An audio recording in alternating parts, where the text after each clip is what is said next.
What's happening, everybody? Welcome back to Game Day with Trey. Of course, this is your host, Trey, and today we'll be talking about this Thursday night NFL matchup between the LA Rams and the San Francisco 49ers.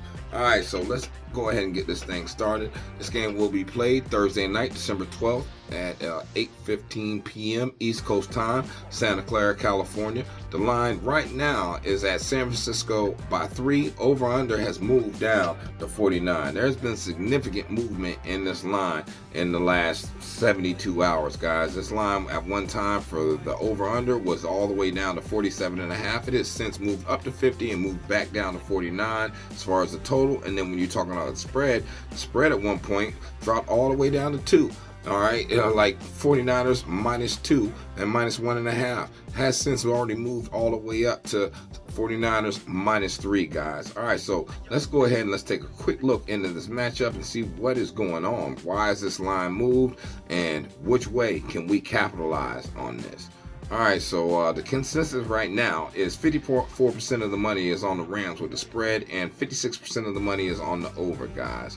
Looking at these two teams, they last did meet up right on September 22nd, 2024. 49ers did lose 24-27. San Francisco 49ers, they just can't seem to catch a break, guys. The injuries have plagued the 49ers all season, and the Niners will have to deal with even more adversity on the front as they prepare to face the LA Rams on Thursday night in Santa Clara, California. Injuries, like I said, they plagued them, man. But they are just 10 months removed from a Super Bowl appearance. San Francisco 49ers are 6-7 and finding themselves sitting in the basement of the NFC West, needing to essentially run the table against the Rams, the Dolphins, the Lions, and the Cardinals just to have a shot at making the playoffs, man. And, is that possible? We will see in the next few weeks, okay? Because staying healthy has been seemingly impossible task for the 49ers, whose struggles have centered around banged up backfield. Star running back Christian McCaffrey is done for the rest of the season after appearing in only 4 games. And backup Jordan Mason, he joined him on the IR, man, after both went down during a Week 13 loss to the Buffalo Bills, after they gave up 6 touchdowns to one person. Yeah, 6 touchdowns to Josh Allen, 3 on the ground, 3 in the air. Ain't nobody did it since Otto Graham. All right, like, you got to respect what he's doing out there right now, trying to get this MVP and possibly make his way to the Super Bowl. But anyway, I digress. That's not even the right team. All right. So that forced the 49ers to turn to third stringer Isaac Guerrero, all right, for their meeting with the Chicago Revlon men, a.k.a. the Chicago Bears, a.k.a. Painted Nails, all right, on Sunday. And rookie Sean with 78 yards and 2 touchdowns on 15 carries and what ended up being a 38-13 victory. Guerrero also hauled in 2 receptions for 50 yards, but he too caught the injury bug. So a foot sprain sidelined him in the fourth quarter, and the 24-year-old did not practice on Tuesday and is considered a game-time decision against the Rams. Kyle Shanahan said, "We'll see if he can go on Thursday. It's a quick turnaround, so we have to evaluate him hard each day. Hopefully Thursday will be enough time for him." Star defensive end Nick Bosa, he has got the hip and oblique. Guard Ben Bartich, he's got the ankle. Offensive tackle Trent Williams, he's got the ankle. Also, didn't practice on Tuesday, so really ain't nobody practiced. Linebacker Dre Greenlaw is dealing with his Achilles issue still, so he's among those who were limited. Now, Sean McVay is not underestimating the 49ers, regardless of what their injury report says. If there's anything that it's a week-to-week league. Humility's only a week away, McVay said. They have excellent coaches, excellent personnel, really good schemes, and no matter what's really happened in terms of the trajectory of the injuries, they're going to be ready to go, and we're going to do our best to get our guys ready to roll. Now, it's going to be a great challenge and opportunity, and I think familiarity only gives that much more respect, knowing not only what they've done, but what they're capable of as well. The Rams, 7-6, are peaking at the right time. most recently edging out the Bills 44-42 on Sunday for their sixth win in the past 8 games. Matthew Stafford completed 23 passes for 23 of 30 passes for 320 yards, 2 touchdowns, while leaning heavily on Puka Nacua with 12 catches for 162 yards and 1 touchdown. Kyren Williams found the end zone twice on the ground and finished with only 87 yards on 29 carries. Definitely pathetic, but at the end of the day, they had to do what they had to do. The ball was moving through the air, guys. All right, second place Rams hold their destiny in their hands as they face the NFC West rivals, plus New York Jets in the final month. Now, Stafford could be getting another weapon back in the mix, man, Thursday, as tight end Tyler Higbee might make his season debut after recovering from that ACL MCL. So Higbee practiced full on Tuesday, but we'll see what happens with him. 6 Rams didn't practice on Tuesday, including Demarcus Robinson with the shoulder and cornerback Kobe Durant with the chest, guys.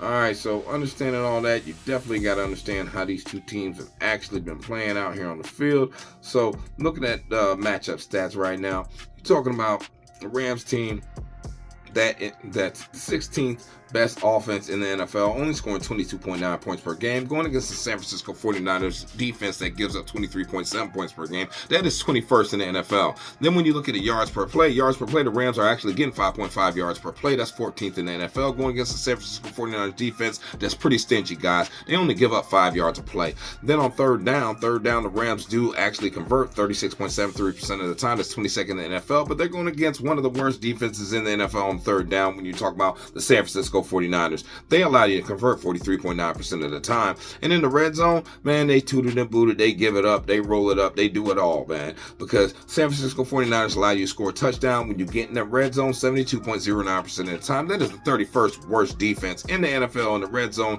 allowing 2.8 touchdowns a game, 24th worst in the NFL. Going against the Rams offense that when they get down to the red zone, at least they middle of the pack. They score a touchdown 57.14% of the time, getting 2.8 touchdowns a game, 10th best in the NFL, man. And then when you flip it, look at the inverse, right? So the 49ers only score 23.7 points per game. That's 11th best offense in the NFL. Going against the Rams defense only allows you to get 25.5.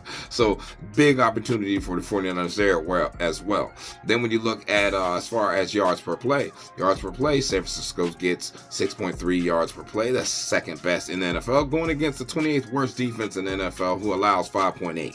Third down, San Francisco is converting 43.71% of the time, 7th best in the NFL, going against another horrid example of a defense when you're talking about on the full season and going on third down, the Rams allow you to convert 40.65% of the time. That's 20th in the NFL.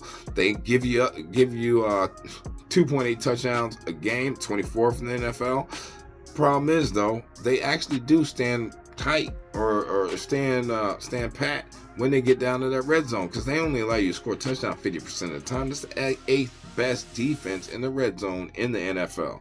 So what you should be seeing here is that they allow teams to matriculate the ball down the field. Once they get to the red zone, they'll stop them. But you can hit them for the big play. You can hit them for the explosive. So when we're talking about this Rams team, how will they move the ball? Well, it ain't going to be running the ball. Okay, because Rams only average 4.0 yards per rush, 103 yards a game, and 1 touchdown. Whereas San Francisco only gives up 4.3 yards per rush, 11th best in the NFL, 115.9 yards per game. That is actually the 12th best in the NFL. The problem is they give up 1.5 touchdowns a game on the ground. So if Kyren Williams can get close enough to the box, he will check it. Anytime touchdown. I'm telling you now. All right. Back to what I'm doing, guys. So how we flip it? How we inverse it? What if we was looking for San Francisco? Will they be able to run the ball? Well, honestly, they're one of the best running teams in the NFL, man. 6th best, to be honest with you. They get 4.6 yards per carry, 138.9 yards per game, and 1.1 touchdowns a game. That is respectively 6th, 7th, and 9th best in the NFL, going against a Rams defense that gives up 4.7 yards per rush on the ground, 141 yards a game. Yeah, I said it. 141 yards a game. That is 28th in the NFL, guys. And they give up 1 touchdown a game as well. That's 19th in the NFL. Will the Rams be able to pass it then? What about Puka Nacua? What about my man Cooper Kupp? Well, or Higbee coming back? Well, to be honest with you guys, The Rams only average 7.5 yards per pass. That's 15th in the NFL. And they're going against the 4th best passing defense in the NFL. They only allow you to get passing yards. 6.6 yards of attempt. That is 4th in the NFL, man. 4th. Like they're not that lockdown defense is really truthfully one of the best defenses in the NFL. The problem is they just been hurt all season, man. So what about San Francisco? Will San Francisco be able to pass the ball? Of course they will. They're going against the 31st worst defense in the NFL against the pass.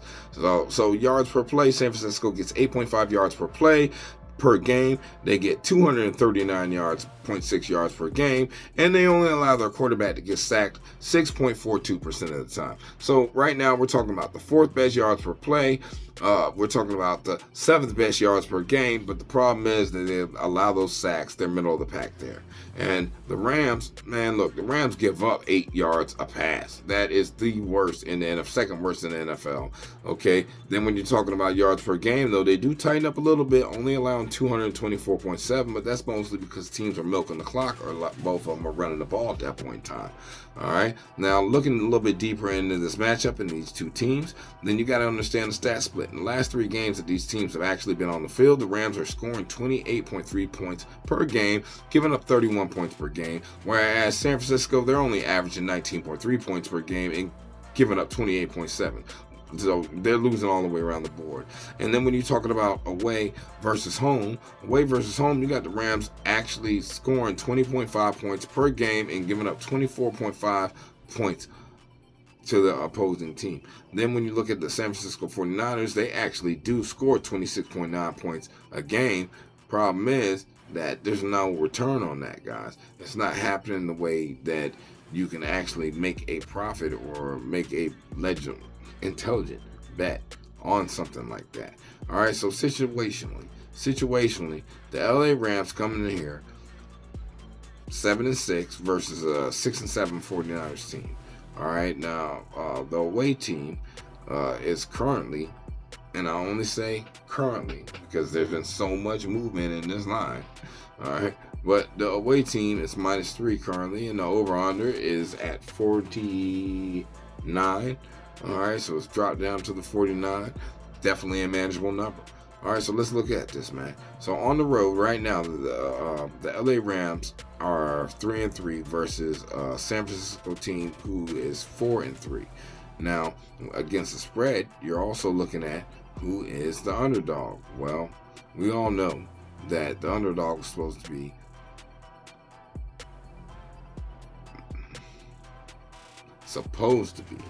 yes, you heard that right, supposed to be the San Francisco 49ers. But it's not. It's the LA Rams. So that means that the home favorite is 4-3, whereas as an away underdog, the Rams are 0-2, guys. Pay attention to the signs, pay attention to the numbers. Then we talk about over-unders, it's 7 to the over, 6 in the under. And for the 49ers, same way. Then when you look as far as a home favorite, they're 4 to the over, 3 to the under. Whereas the Rams, as an away underdog, are 1 over, 1 under.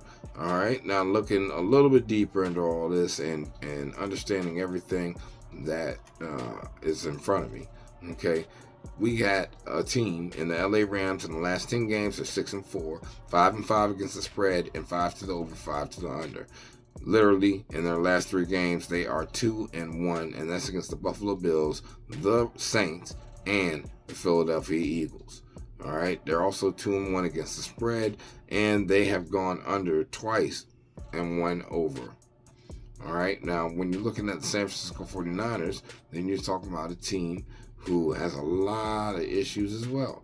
They are 5-5 overall for the season, 6-4 against the spread, and 6-4-1 as far as over to the under. All right, so the San Francisco 49ers are 5-5 straight up, 4-6 against the spread, and 5 to the over, 4 to the under, 1 push. Their next 3 games are against the Miami Dolphins, Detroit Lions, and the Arizona Cardinals. Currently, right now, in the last 3 games, they are on a 1-2, with 1-2 against the spread and 3 straight overs. Or, I'm sorry, 2 overs and 1 push, guys, for the San Francisco 49ers. All right, now head-to-head, these two teams, the Rams are right now are 6-4 against straight up, 5-5 against the spread, and 5 to the over, 5 to the under. If in the next 3 games, they do have the Jets, Arizona Cardinals, and the Seahawks. Head-to-head, San Francisco is 7-3 straight up, 7-3 against the spread, and 5 to the over, 5 to the under in the last 10 games that they've matched up. Also understand, guys, that the dog has covered 8 out of the last 10 times that they have played each other. Just so you know and understand what type of situation we're stepping into. Okay? Now, as far as trends are concerned, LA Rams have hit the money line in 6 of their last 10 away games, whereas the San Francisco 49ers have hit the second half game total over in 12 of their last 16 games. So, which way am I leaning? How am I feeling? I'm going to be honest with you. I like the under, guys. I like this game going under the 49. I got it at under the 50. I also do like...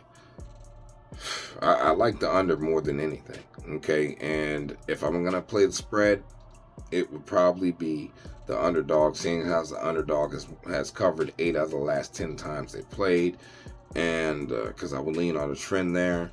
I also do like the 49ers to actually win the game, though. So that's a good same game parlay. Maybe Rams plus the points, 49ers to win, and the under. That's what I'm going to tell y'all, man. Well, hope y'all have a blessed day. Stay safe. I'm going to see y'all at the window, man. Peace.